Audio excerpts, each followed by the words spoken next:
नमस्कार, मी संध्या देसाई. SD पंचांग ह्या YouTube चॅनलवरील देहदेवाचे मंदिर या पहिल्या सदरमध्ये सर्वांचे सहर्ष स्वागत. गोकुळामध्ये ज्याचा होता वास, सुदामा ज्याचा मित्र होता खास, गोपिकांसोबत ज्याने रचला रास, त्याचा जन्मदिवस आहे आज.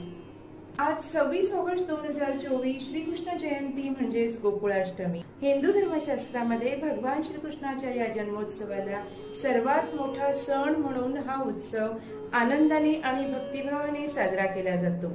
याबाबतची कथा काय आहे ते आपण बघूया. त्या काळी मथुरेचा राजा कंस हा सर्वात अत्याचारी आणि अन्यायी होता.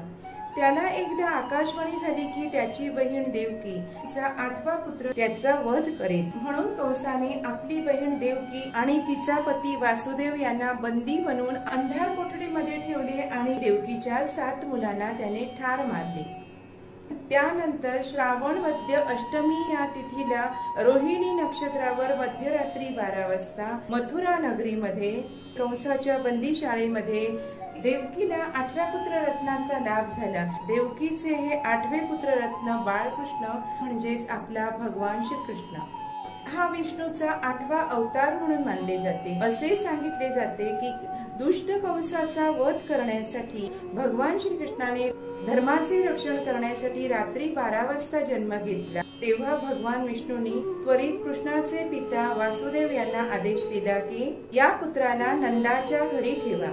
त्याप्रमाणे वासुदेवाने आपले 8वे पुत्ररत्न श्रीकृष्ण याला आपली माता यशोदा आणि पिता नंदा यांच्या घरी सुरक्षितपणे ठेवले. त्यामुळे माता यशोदा आणि नंदा हे भगवान श्रीकृष्णाचे पालन करते झाले. बाळकृष्ण नटखट आणि खोड्या काढणारा होता, परंतु त्याच्या दिव्य कार्यांमुळे हिंदू लोकांमध्ये तो खूप आवडता आणि प्रिय असा भगवान श्रीकृष्ण म्हणून मानला जातो.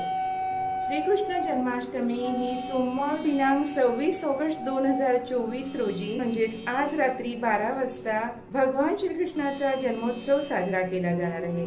कृष्णाचे वरचेवर आपल्याला स्मरण व्हावे म्हणून दरवर्षी गोकुळाष्टमी हा दिवस संपूर्ण देशभरातील प्रत्येक प्रांतामध्ये आपापल्या पद्धतीनुसार आनंदाने आणि उत्सवाने हा सण साजरा केला जातो. संतान प्राप्ती अपेक्षित असणाऱ्यांनी संतान गोपाळ मंत्र हा जप करावा. त्याचप्रमाणे गर्भवती स्त्रियांनी आपल्या आरोग्याची काळजी घेऊन आणि डॉक्टरांच्या सल्ल्याने शक्य असल्यास उपवास करावा, परंतु शक्य नसल्यास कृष्णाचा जप जरूर करावा. कृष्णाचे स्मरण करावे. यामुळे जन्माला येणारे अपत्य हे बाळकृष्णाप्रमाणे सुंदर आणि सुदृढ जन्माला येते असे सांगितले जाते. भगवान श्रीकृष्णाचे आपल्याला वरचेवर स्मरण व्हावे म्हणून कृष्ण जन्माष्टमीचा सण संपूर्ण देशामध्ये आपापल्या पद्धतीने व्रताचरण करून साजरा केला जातो. संपूर्ण दिवसभर कृष्णाचा जन्म होईपर्यंत हा उपवास करायचा असतो. त्यामुळे या उपवासाला फलाहार, दूध, चहा, कॉफी घेण्यास काहीही हरकत नसते. आता आपण जन्माष्टमीच्या पूजेची तयारी करूया. सर्वप्रथम जागा शुचिर्भूत करून घ्यायची आहे.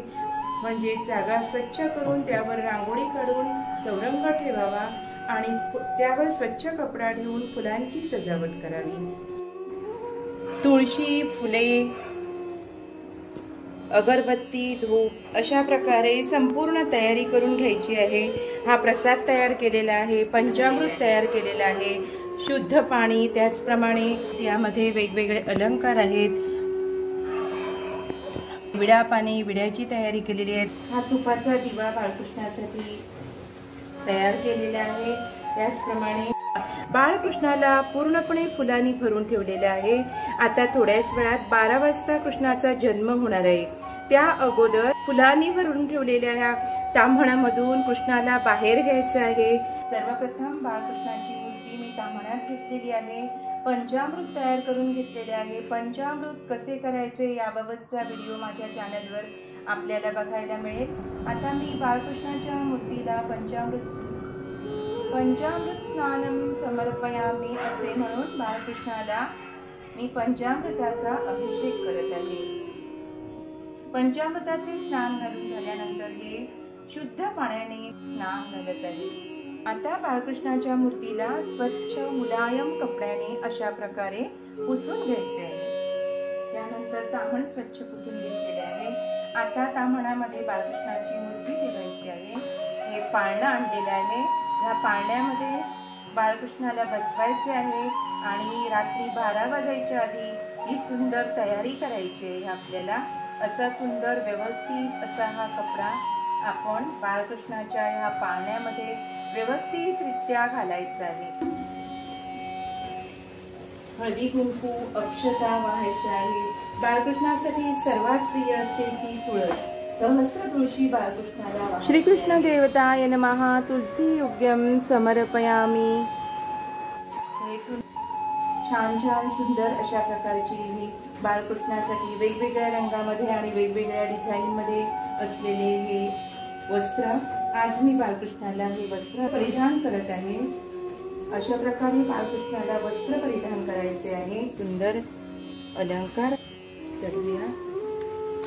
बाळकृष्णासाठी आवडती म्हणजे सर्वात प्रिय अशी बाळकृष्णाची बासरी।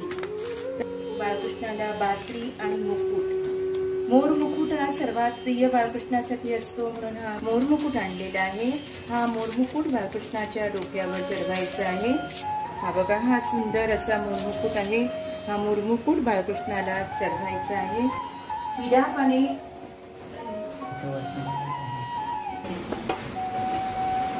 हा गोपाळकाला आहे।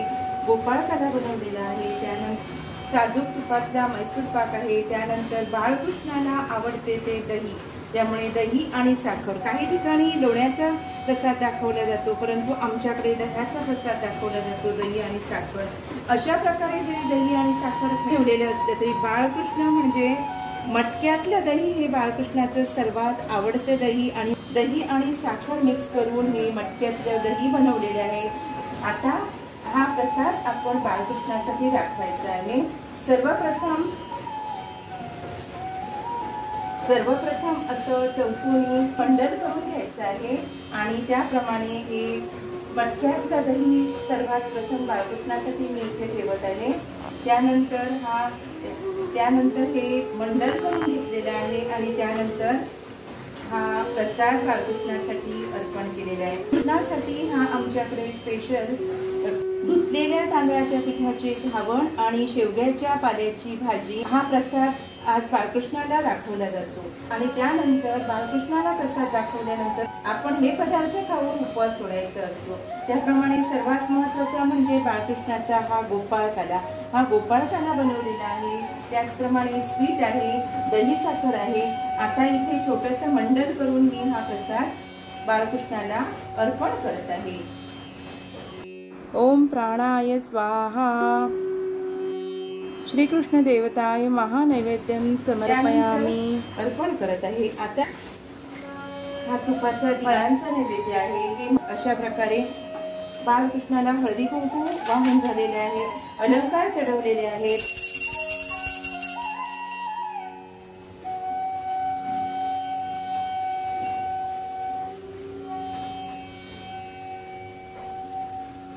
धूप दाखवायचं आहे। धूपम समर्पयामी। श्रीकृष्ण देवताय नमः। धूपम दीपम समर्पयामी।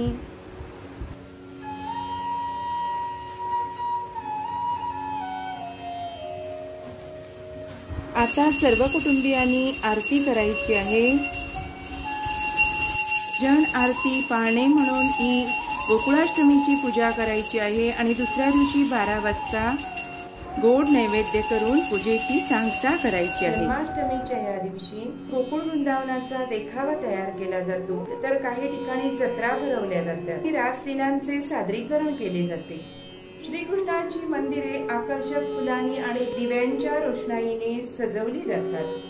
तर अशा प्रकारे हरे कृष्ण कृष्ण कृष्ण हरे हरे असे म्हणत तुम्हाला आणि तुमच्या संपूर्ण कुटुंबियांना कृष्णाष्टमीच्या म्हणजेच गोकुळाष्टमीच्या खूप खूप शुभेच्छा। भगवान श्रीकृष्णाचा आशीर्वाद तुम्हाला आणि तुमच्या संपूर्ण परिवारावर सदैव राहो ह्या शुभेच्छा। तर आजचा हा व्हिडिओ आपल्याला कसा वाटला हे कमेंट्स करून नक्की कळवा आणि ह्या चॅनलला अजून आपण सबस्क्राईब केलं नसाल तर नक्की सबस्क्राईब करा, म्हणजे यापुढे अपलोड होणारे व्हिडिओची माहिती आपल्याला त्वरित मिळेल आणि तुम्ही ते तुमच्या वेळेनुसार बघू शकता। तर आता इथेच थांबूया, तोपर्यंत नमस्कार। प्रसन्न घर आणि आनंदी मन हेच करे धन शुभम भवतु.